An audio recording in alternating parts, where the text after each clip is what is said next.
Muy buenas, bienvenidos a mi canal. En el vídeo de hoy vamos a hablar un poco de qué está pasando en la economía, por qué ahora que el petróleo está empezando a bajar, están volviendo a subir todos los activos, qué va a ocurrir con las subidas de tipos del mes que viene ya de la Fed. Y vamos a hablar de varios temas más, del paro que se ha producido, este aumento de paro que se ha producido en este primer trimestre en España. Vamos a hablar también del incremento del IPC en abril. Vamos a hablar un poquito de varios temas, también de las fusiones bancarias. Bueno, hay un popurrí de temas en este vídeo y vamos a ver y esperemos que os guste. Vamos a empezar con la primera noticia, ¿no? Con ese incremento a través del IPC en abril. El IPC, como dice esta noticia del economista, el IPC ha repuntado en abril otra vez. Otra vez nos subimos al 3,3 ya en abril. Acordaros todo lo que nos dijeron de que este año iba a ser el año de la bajada, el año de la deflación, de que íbamos a ver cómo hasta 6 bajadas de tipos, cómo íbamos a ver cómo el IPC se reducía casi al 1 o menos del 1, y no ha pasado nada de eso.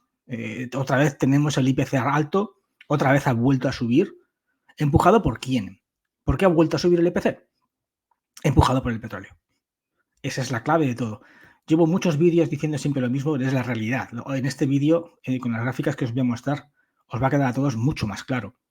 Es el tonante, quien decide todo es el petróleo. En función de lo que pase con él, atrapa al resto de componentes, a los activos, a los bonos, a la deuda. Todo se queda reflejado en el petróleo. Fijaros. Bien, actualmente el petróleo ha bajado bastante. Ha bajado bastante. Fijaros, esta gráfica es de los últimos 3 meses. Hasta mediados de marzo, el petróleo estuvo estable en torno más o menos a la cifra de hoy, a 83. 82, 83. Bien, a partir de mediados de marzo, el petróleo, sobre todo por las tensiones en Oriente Medio y por el informe, el informe sobre la Agencia de Energía, sobre que había aumentado la demanda de petróleo, el informe y las tensiones de Oriente Medio provocan una subida del petróleo. Esta subida hace que el petróleo se vaya a más de 90. Es entonces cuando ocurre el tema con Irán, es entonces cuando ocurre el ataque de Israel a la embajada iraní y la respuesta iraní con ataque de drones a Israel. En ese momento se produce mucha tensión y el petróleo sube a más de 90. Bien, se queda estable por debajo de los 90, 80 y tantos durante un tiempo, hasta finales de abril. Y a primeros de mayo pega un batacazo, se desploma y cae hasta los 83 de hoy. Más o menos, todos los que estéis pendientes o miréis el tema de la gasolina y el tema del petróleo, coincidiréis conmigo y más o menos estos tiempos son los que habréis visto que han ocurrido con el petróleo. Pero, ¿por qué son importantes estos tiempos? Vamos a compararlo con el resto de activos. Fijaros, este es el bono a 10 años americano. El bono a 10 años americano es el más importante. Fijaros que el bono a 10 años americano subió mucho hasta octubre del año pasado y después bajó muchísimo los intereses, ¿vale? Hasta principios de año. Fue el gran boom, fue cuando toda la economía subió, cuando las bolsas subieron. ¿Por qué? Subieron porque hubo un exceso de liquidez y ese exceso de liquidez fue por la bajada de los intereses en la deuda. Pero a medida que el petróleo empezaba otra vez a subir, el bono volvió a subir, hasta alcanzar hace poco el 4,7. Fijaros bien en esta gráfica. Como veis, en esta gráfica de 3 meses, el comportamiento del bono es muy parecido al comportamiento del petróleo. Es decir, el petróleo estuvo estable hasta mediados de marzo y eso hizo que el bono incluso bajara hasta mediados de marzo. Pero después, en el momento en el que el petróleo sube, el bono sube con mucha fuerza. Los intereses del bono suben con mucha fuerza hasta abril. En abril se estabiliza y es cuando el petróleo baja a principios de mayo, cuando los intereses de la deuda bajan en picado a principios de mayo. Como veis, el comportamiento del petróleo y de los bonos es similar. ¿Por qué? Porque a más sube el petróleo, más suben los intereses de los bonos, a más baja el petróleo, más bajan los intereses de los bonos. Ahora vamos al Bitcoin, vamos a un activo importante. Los activos, como he dicho antes, quedan reflejados por lo que pasa en el bono y en el petróleo. Cuando el bono o los intereses del bono bajan, los activos suben. Cuando los intereses de los bonos suben, los activos bajan. Fijaros bien, hasta mediados de marzo el petróleo estaba bajo y los intereses de la deuda estaban bajos. Entonces los activos, como por ejemplo el Bitcoin, subieron con mucha fuerza hasta mediados de marzo. Lo tenéis en la gráfica. Pero a mediados de marzo empieza el Bitcoin a bajar. Y empieza a bajar porque los intereses de la deuda y el petróleo suben. ¿Hasta dónde? ¿En qué momento deja de bajar el Bitcoin y vuelve a subir? 1 de mayo. ¿Por qué? Porque es a partir de ahí donde se desploma el petróleo. Como el petróleo baja a 83, el Bitcoin vuelve a subir. Mismo y exacto comportamiento en el SP500. Sube mucho hasta mediados de marzo, se estabiliza hasta abril, a principios de abril baja por la subida del petróleo y ¿hasta dónde baja? Hasta principios de mayo, hasta finales de abril, principios de mayo. Y es a principios de mayo cuando otra vez vuelve el SP500 y vuelve la bolsa a subir. Es decir, hay una relación exacta entre lo que le pasa al petróleo y a los intereses de la deuda y lo que le pasa a los activos. Aquí tenéis los 4 puestos a la vez. Si os fijáis bien y miráis mediados de marzo, vais a ver cómo mediados de marzo es el momento exacto entre que los 4 componentes cambian de tendencia. Petróleo e intereses de deuda suben y a partir de ese momento Bitcoin y bolsa o SP500 se estabilizan y empiezan a bajar. ¿Hasta dónde bajan? Hasta finales de abril, principio de mayo, que es cuando el petróleo y los intereses de la deuda caen. Y en ese momento, en las líneas rojas, y en ese momento es cuando sube tanto el Bitcoin como el SP500. Es decir, todo está relacionado. Los activos suben cuando baja el petróleo y bajan los intereses de la deuda, y bajan cuando sube el petróleo o suben los intereses de la deuda. Pero por supuesto los intereses de la deuda están vinculados al petróleo. ¿Por qué ocurre todo esto? Ocurre porque sencillamente el petróleo decide si va a haber inflación o no. Si el petróleo sube, hay inflación. Si el petróleo baja, no hay inflación. En ese caso, es la inflación lo que provoca que suba los intereses de la deuda. Si sube mucho el petróleo, se supone que va a haber más inflación. Si va a haber más inflación, entonces los intereses de la deuda se disparan. Al dispararse los intereses de la deuda, hay menos liquidez en el mercado. Y como hay menos liquidez en el mercado, los activos bajan. Y el comportamiento es a la inversa. Si sube el petróleo, sube la inflación. Si sube la inflación, suben los tipos. Si suben los tipos, suben los intereses de la deuda. Y si suben los intereses de la deuda, hay menos liquidez y los activos bajan. Fijaros, para que veáis todo lo que he dicho y tengáis claro cómo ocurre, este es en el momento, por ejemplo, el momento en el que pega un subidón el futuro del Dow Jones, es en el momento en el que la Fed publica que el trabajo en Estados Unidos había sido muy malo. Eso provoca euforia en los mercados y suben como la espuma. Algunos me diréis, no entiendo, si hay paro, ¿el mercado se pone eufórico? Exacto. Pero eso no tiene sentido. ¿Cómo puede ser que un mal dato de la economía, como es el desempleo, provoque euforia? Porque todo tira de la deuda. Porque si hay mucho paro, si se destruye mucho la economía, la Fed no tendrá más remedio que bajar tipos. Y si baja tipos, hay más liquidez y por lo tanto los activos van a subir. Es decir, toda la economía gira en torno a la deuda. Y por lo tanto, un mal dato en el desempleo es una magnífica noticia para los economistas y para la gente que tiene activos o dinero en sus activos.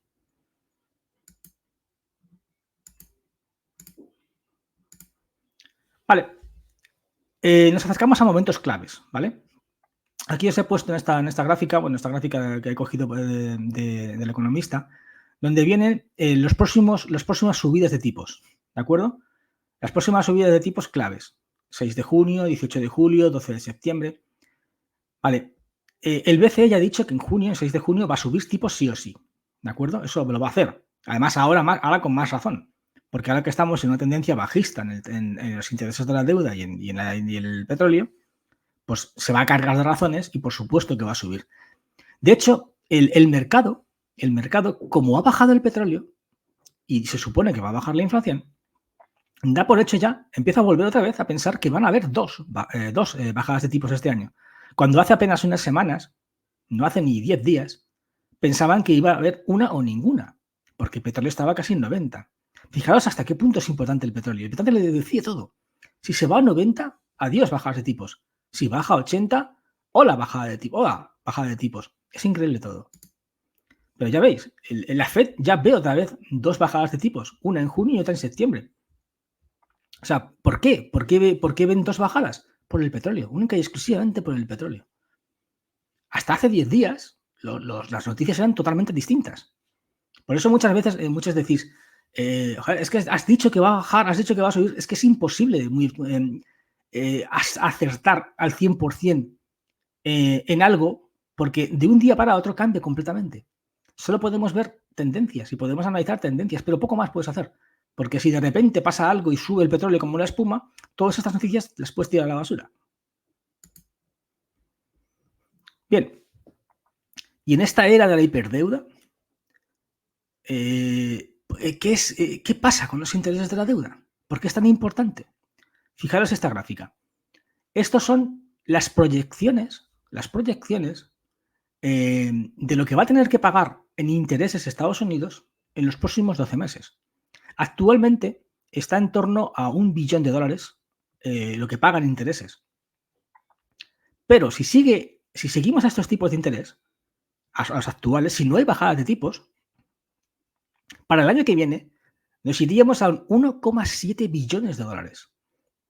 Eso significa que pagarían prácticamente el doble de intereses, el doble de lo que pagaban no hace ni 2 años. No hace ni 2 años apenas pagaban 700.000 millones de dólares. Y ya hablamos de que en 2025 pagarían 1,7, el doble. Es muchísimo dinero. Es casi prácticamente lo que ingresan por impuestos en Estados Unidos, o poco menos de lo que ingresan por impuestos. Lo que ingresan todavía es más. Pero nos acercamos ahí. Cada vez estamos más cerca de que llegue un momento en el que los intereses sean mayores de lo que el Estado recauda. Hablo de Estados Unidos porque es de lo que tengo gráficas, pero si fuera España estaríamos hablando prácticamente de lo mismo. O sea, llega un momento en que la deuda es tan alta, es tan grande, que pagas tanto en intereses, tantísimo dinero en intereses, que te comes todo lo que ingresas. Te lo comes todo, la deuda se lo come todo. Y a eso vamos. Fijaos la gráfica porque es una proyección real, ¿vale? Y es una gráfica que te está diciendo que en un año podríamos casi duplicar lo que se pagaba en intereses hace apenas 2 años. Y por supuesto esto acaba en un sitio, en los activos. Os he mostrado 2 activos, os he mostrado las acciones de la bolsa y os he mostrado el Bitcoin, pero puedo mostraros 25.000 más activos y el comportamiento sería exactamente el mismo. Aquí tenéis otro activo, las casas. ¿Qué ocurre? Toda esa liquidez, todo ese dinero que sube cuando por ejemplo, baja el petróleo o cuando los bancos centrales inyectan dinero en la economía, se almacena en las casas, en el precio de las casas. Esto es el coste de comprar una casa actual. Bueno, casi se ha casi doblado el coste. Por ejemplo, el pago mensual de una hipoteca en Estados Unidos ahora mismo es de 2.750 euros al mes. Esto es la media. Cuando antes de la pandemia, en 2020, hace tan solo 4 años, el coste era la mitad. O sea, en 4 años, en Estados Unidos se ha multiplicado por 100, o sea, se ha subido un 100% el coste de comprarse una casa al mes. O sea, brutal, es auténticamente brutal. En 4 años se ha duplicado el coste de pagar una hipoteca mensualmente. Por supuesto, por la subida de los tipos de interés, por supuesto, pero también por la enorme inyección de liquidez que se hizo en la pandemia. Y por supuesto, fijaos esta gráfica de Chemos Trades, ¿qué ocurre con esto? Porque se come tus ahorros. Esos son los ahorros que tenía la gente en Estados Unidos, por ejemplo, en estos últimos 4 años. Cuando la pandemia, por supuesto, el encierro provocó una gran cantidad de ahorro, pero ese ahorro se ha evaporado constantemente, hasta que ya llegamos a la situación actual donde ya estás en números rojos, ya no hay ahorro. Los intereses, la subida de la inflación, el pago de las hipotecas, el pago de los alquileres, ha hecho que los americanos, por ejemplo, ya se hayan quedado sin ahorros, ya no tienen ahorros. Prácticamente están en números rojos ya. Lo hemos visto en otras gráficas sobre las tarjetas de crédito que os he puesto en este canal. Todo eso está provocando ¿qué? Pues que cada vez haya menos dinero disponible. Que es un poco lo que se busca. Los bancos centrales cuando bajan tipos buscan esto. O sea, cuando suben tipos buscan esto. Buscan que el dinero se evapore de los bolsillos de la gente para que se frene la inflación. Aquí otra gráfica muy interesante sobre la devaluación de la moneda. ¿Qué ocurre? Como la deuda cada vez es mayor y cada vez exige más intereses, los bancos centrales no tienen otra opción que seguir imprimiendo. Y a medida que van imprimiendo, van devaluando su moneda. Eso es lo que le está pasando al dólar. Fijaros cómo el dólar, más o menos, desde que se fundó Estados Unidos en 1792 hasta la era de Nixon, hasta la imposición del modelo Fiat, no varió mucho. El precio del dinero no cambió mucho. Pero fijaros que en el momento en el que se acaba con el patrón oro, a mediados de los 70, y Nixon implanta el sistema Fiat actual, fijaros cómo la devaluación del dólar es brutal. Cómo el valor de un dólar sube. O sea, la comparación de lo que valía un dólar al principio y lo que vale ahora no tiene nada que ver. El dólar se devalúa y sube hasta los infiernos, o sea, hasta los cielos, en cuanto a la relación entre lo que eran 100 dólares en 1792 a lo que es ahora, que no es nada. O sea que es 3.500. O sea, una barbaridad. Y por supuesto, lo que le está pasando al dólar le está pasando al yen. El yen japonés, Japón es uno de los países más endeudados del planeta. Tienen un PIB, o sea, una deuda en relación al PIB de 250%. O sea, es el país más endeudado en relación al PIB del planeta. El que más cantidad tiene es Estados Unidos, pero el más endeudado en relación al PIB es Japón. Y esa relación ha provocado que su moneda, en apenas unos años, se haya devaluado un 50% con respecto al dólar. Que el dólar, como hemos visto, ya está devaluado mucho. Pues el yen japonés se ha devaluado una auténtica barbaridad. Fijaros que en apenas 3 años se ha devaluado un 50%. 3-4 años. ¿Por qué le ha ocurrido esto a Japón? ¿Por qué se ha devaluado el yen tanto? Ahora mismo, perdonad que ahora mismo, esta gráfica la hice hace unos días, ahora mismo está en 153, ¿vale? Ha bajado un poquito. Pero sigue siendo muy parecido al 50%. Lo que le ha pasado a Japón es que el banco japonés no puede subir tipos. No puede subir mucho los tipos. Puede subir un poquito, pero no mucho. ¿Por qué? Porque tiene tantísimo balance endeudado, tiene tantísima deuda, tiene tantísimos activos a intereses bajos, que si subiese tipos, su economía se destruiría. Así de simple. También se llevaría por delante la mundial, ¿eh? Pero para que se hagáis una idea, como no pueden subir tipos, lo único que pueden hacer es devaluar su moneda. Por eso los japoneses lo que hacen, el sistema japonés lo que hace es prestar yenes y con esos yenes compran monedas que tienen más valor. Es así como funcionan. Es así como funciona su sistema. Ellos prestan yenes que no tienen ningún valor, que tienen valor cero, porque los tipos están a cero, y con eso compran otros bonos de otros países que sí que tienen más interés. Y esa es la forma que tienen de tirar para adelante. Pero a medida que vas haciendo eso, para poder hacer eso, para poder prestar más yenes, tienes que imprimir más. El imprimir más, cada vez devalúas más tu moneda. Y a eso van. Poco a poco van siguiendo devaluando su moneda a cambio de evitar que su sistema económico explote. Pero claro, ¿hasta dónde pueden llegar? ¿Hasta dónde pueden devaluar el yen? Esa es la gran pregunta. Si hiciéramos una comparativa del yen y la lira turca, veríamos que si hacemos un ajuste inflacionario, incluso el yen japonés se ha devaluado más que la lira turca. O sea, la gráfica es muy parecida, es muy similar. Y fijaros lo devaluado que está la lira turca. Pues fijaros cómo la tendencia y la devaluación es prácticamente parecidísima entre la lira turca y el yen. O sea, hasta qué punto está machacado el yen económicamente. Bueno, ya cambiando un poco de tema, sabéis que ahora mismo hay otra fusión en ciernes en la banca española. He visto esta gráfica por internet y la he traído porque me ha parecido muy interesante. Como en 2009 había en España 55 bancos y de esos 55 hoy solo quedan 9. Lo podéis ver ahí. O sea, se han ido fusionando todos y ahora solo quedan 9. Y parece que la tendencia va a más. O sea, parece que esto es una especie de solo puede quedar uno. O sea, parece que hacia lo que vamos es a un único banco. O sea, que todo el mundo tengamos un solo banco. Porque en 2009 teníamos 55 donde elegir y hoy solo tenemos 9. O sea, la concentración bancaria es espectacular, es brutal. O sea, las fusiones que se están haciendo y cómo se están eliminando un montonazo de bancos en apenas 13 años, 14 años. Esta es otra noticia. España ha perdido 140.000 empleos en este primer trimestre. Ya sé que esto no sale en la tele, y como no sale en la tele, pues yo os lo traigo aquí. Esto es una noticia del mundo, o sea, no es algo que me haya inventado yo, o que haya. No, esto es una noticia de los periódicos. Es así. ¿Qué está ocurriendo? Pues que no es todo tan maravilloso como nos lo pinta la tele. O sea, no es todo tan fantástico. Sí, las terrazas estarán llenas. Y en la fotografía aparecen las terrazas llenas. Pero hay 140.000 empleos menos. ¿Qué ocurre? Pues lo que hemos hablado muchas veces. A medida que la inflación se golpea, a medida que la economía empieza a deteriorarse, ya hemos visto los PMIs que vimos el año pasado en Europa, pues empiezan a haber desempleos. Ya se han traído noticias de desempleos, de ERES, de un montón de empresas. Y esas noticias empiezan ya a reflejarse en los números. ¿No es mucho empleo? Por supuesto que no. Pero ahí está, y ya ahí empieza.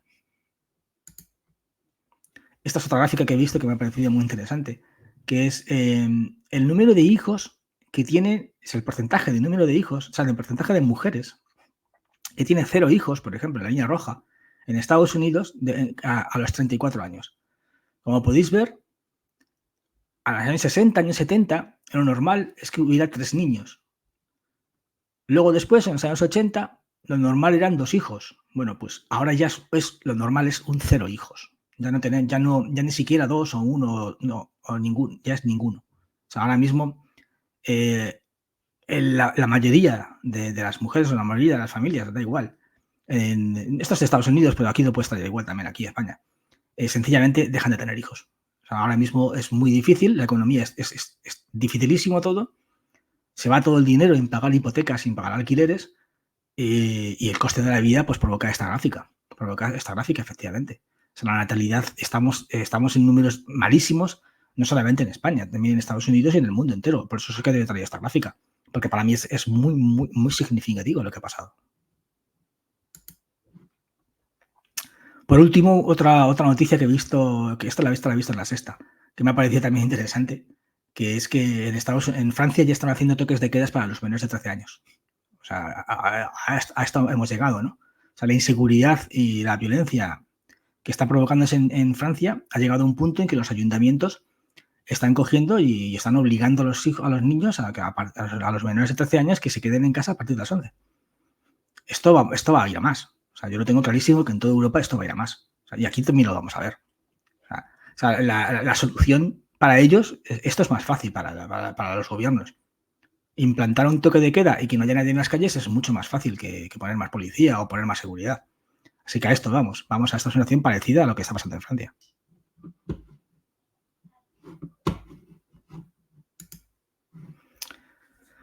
Bueno, pues esto es un poco todo lo que os he traído hoy, un poco un resumen de cuál es la situación actual, en la cual pues la bajada de primeros de mayo del petróleo lo ha cambiado todo, ha cambiado el escenario, es así. Ya os avisé en otros vídeos que en el momento en el que el petróleo subiera o bajara, cambiaría todo. El petróleo ha bajado, se ha puesto en 83 y de repente todos los activos que antes estaban cayendo, ahora están subiendo. Y, por ejemplo, si el petróleo va a más, si el petróleo cayese de 80, volveríamos al récord en Bitcoin. Eso os lo digo ya. O sea, eso es así. O sea, si el petróleo bajase de 80, veríais como el Bitcoin supera los 70.000 y volveríamos otra vez a los números hace unos días. Y con la bolsa igual. ¿Por qué? Porque todo tira de lo mismo. Si los mercados piensan que va a haber menos inflación, entonces van a bajar los tipos. Si van a bajar los tipos, va a haber más liquidez. Y por lo tanto, yo meto mi dinero en los activos ahora mismo. ¿Para qué? Porque sé que van a subir. Es así. Y es al revés igual. Si se produce más tensión en Gaza y más tensión en Oriente Medio, el petróleo subirá. Y si sube el petróleo, veréis otra vez bajar al Bitcoin y bajar a la bolsa. Es así de sencillo. Ahora mismo, en esta era, en esa situación actual de la hiperdeuda, todo gira en torno a lo que pase con los intereses de la deuda. Y por lo tanto, lo que ocurra en cualquier elemento inflacionario como el petróleo marca a fuego el resto de la economía. Pasamos a las preguntas.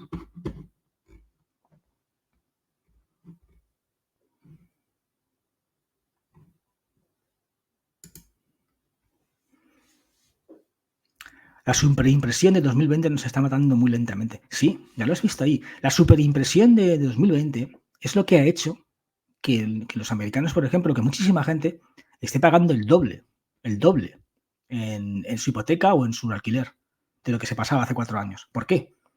Porque al inyectarse tantísima liquidez, esa enorme masa de liquidez fue recogida por los activos. Y uno de los activos más refugio más importantes es las casas. Y eso fue quien absorbió toda esa liquidez. Por eso está ocurriendo esto.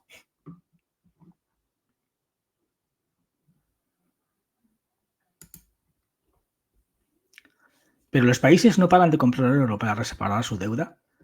Sí, por supuesto. Y siguen almacenando oro. Y sigue habiendo compras masivas de oro. Pero esto es una cosa distinta. Y el oro sigue subiendo como la espuma. Ojo, el oro es otro activo. Y también le pasa lo mismo. Si baja la liquidez, baja el precio del oro. Y si sube la liquidez, sube el precio del oro.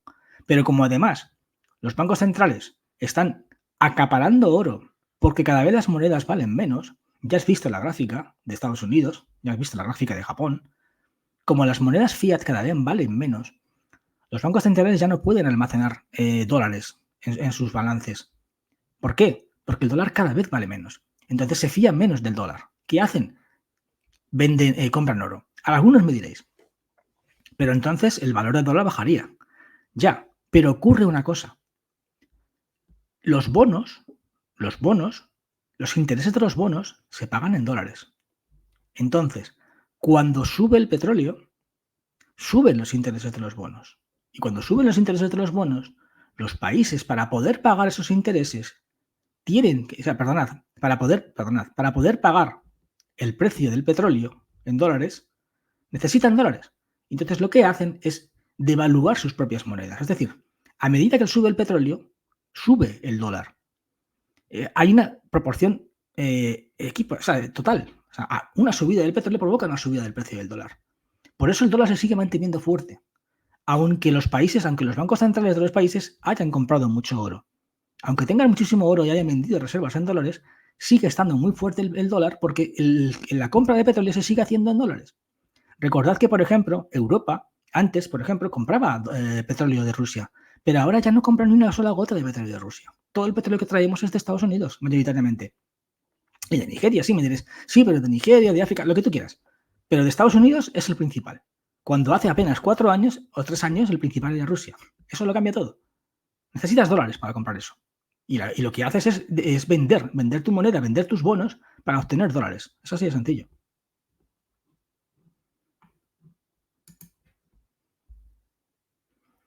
Esta mañana han dicho que tenemos récord de empleo, 21 millones de afiliados. No sé cómo hacen los cálculos.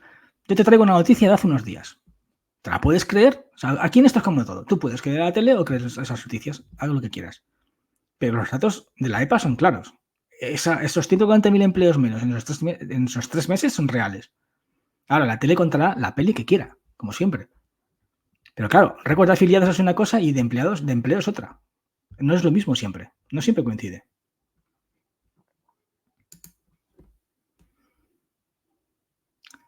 Pase lo que pase, lo veremos antes en Japón. Qué país tan débil económicamente hablando. Claro, Japón es uno de los países, bueno, no es uno, es el país más envejecido del planeta. Además de que es el país que más deuda tiene, también es el más envejecido. ¿Qué pasa con eso? Que como tiene, creo que tiene más de un 30% de la población con más de 65 años, eso hace que las pensiones que tiene esa población sean muy importantes. Y para poder garantizar el pago de esas pensiones muchas veces están en fondos de inversión. Por tanto, los tipos de interés en Japón son muy, muy, muy, muy importantes. Una subida de tipos de interés destruiría Japón. Entonces, eso es el asunto, eso es el tema. Por eso el Banco de Japón, aunque necesita hacer algo con su moneda para evitar que su moneda colapse, la única forma que tiene de hacerlo es prácticamente a través de bonos o a través de la impresora, que es un poco lo que le va a pasar a Estados Unidos. O sea, lo que le está pasando ahora a Japón es el futuro de Estados Unidos, dentro de poco, dentro de muy poco. Porque esa, la incapacidad a la que te lleva la deuda es a eso. La deuda infinita esta actual te lleva a que no tengas un control de tu moneda. Que llega un momento en el que tu única opción es seguir imprimiendo, que es lo que le está pasando a Japón. ¿Crees que cuando se elija el próximo presidente de Estados Unidos seguirán con la misma política de imprimir más o tratarán de hacer otra cosa? No pueden hacer otra cosa. No pueden hacer otra cosa. O sea, ya has visto lo que ocurre. Estás completamente atrapado.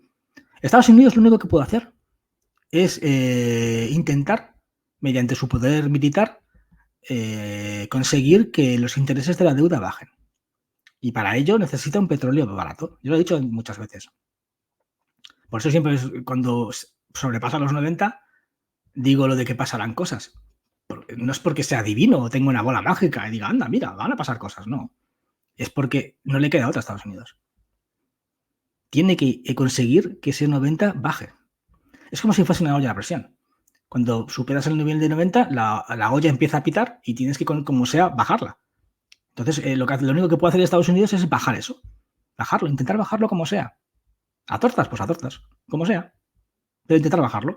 Ahora lo ha conseguido. O sea, si te fijas ahora, han conseguido bajarlo a 83. Y eso ha ganado tiempo. Con eso, pues fíjate cómo cambia todo. Al conseguir bajarlo a 83 ha cambiado todo. Ahora ya la FED habla de 2 bajadas, ahora el Bitcoin vuelve a subir la bolsa, todo cambia. Si mañana hay algún problema en Gaza y otra vez hay tensión y otra vez el petróleo se acerca a los 90, Estados Unidos tendrá que volver a hacer algo. Es así de sencillo.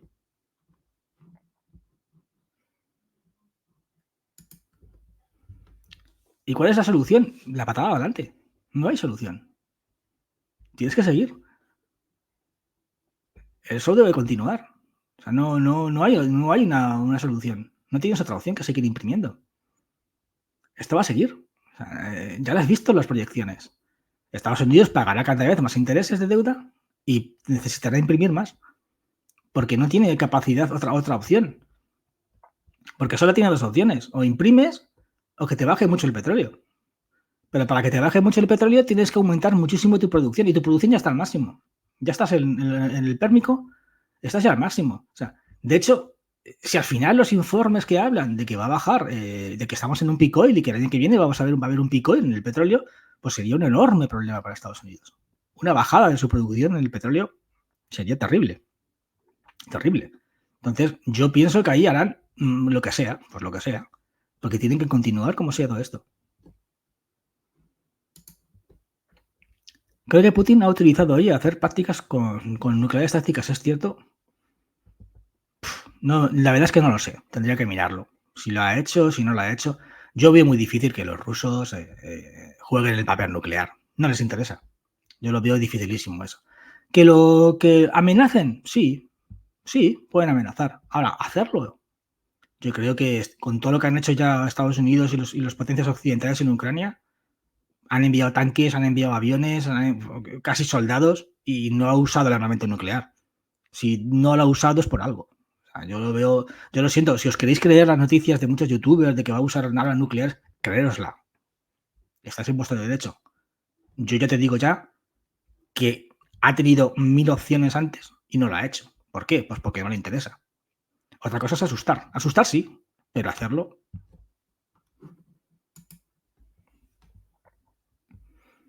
Si las monedas cada vez tienen menos valor y se devalúan, también la mano de obra es más barata.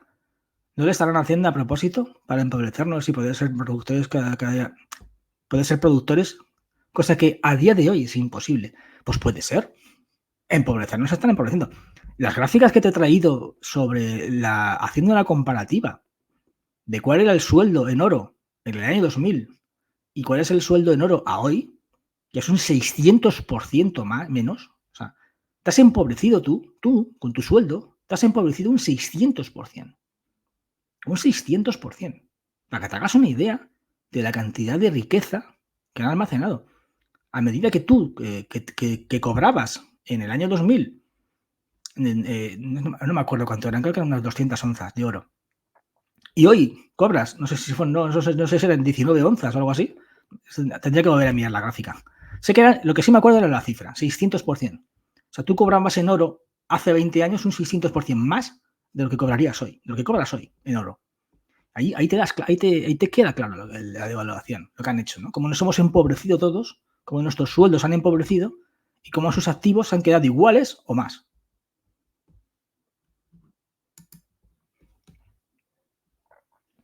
Es en 20 minutos. Putin ordena maniobras con armas nucleares tácticas. Bueno, maniobras, pruebas. Corea del Norte lleva haciendo pruebas nucleares un montón.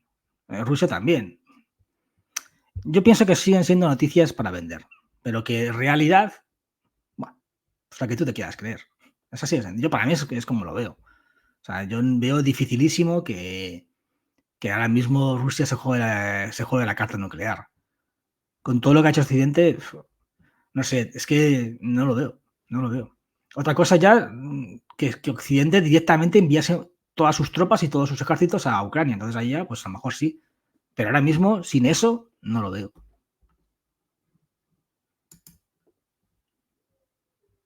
¿Tienen que competir con China? Pues sí, claro que sí.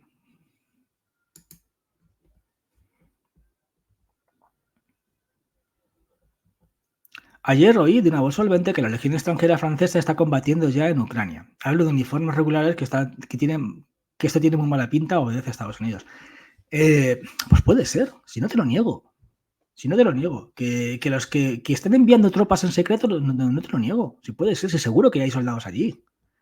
Ahora, no oficialmente. Es decir, no hay una declaración de guerra oficial. No hay un envío de tropas oficial. Es así. El día que lo haya, o sea, el día que sí, que haya una declaración de guerra y que la haya, pues allí estaremos en otro escenario. Pero en este escenario actual, yo lo veo raro. Veo raro que Rusia se juegue el tema nuclear. Pero bueno, esperemos todos que esto no suba más, claro. De todas formas, el tema de Ucrania, yo sigo pensando que si gana Biden, o sea, que si pierde Biden las elecciones y gana el otro y gana el rubito, esto se acaba. Si Trump gana, la guerra de Ucrania termina. Vamos, es mi opinión. Bueno, chicos, pues yo ya lo voy a dejar aquí. Ya nos vemos en el siguiente directo, ¿vale? Venga, espero que os haya gustado y nada, como siempre digo, el que busca la verdad con el riesgo de encontrarla. Nos vemos en el siguiente vídeo. Venga, hasta luego.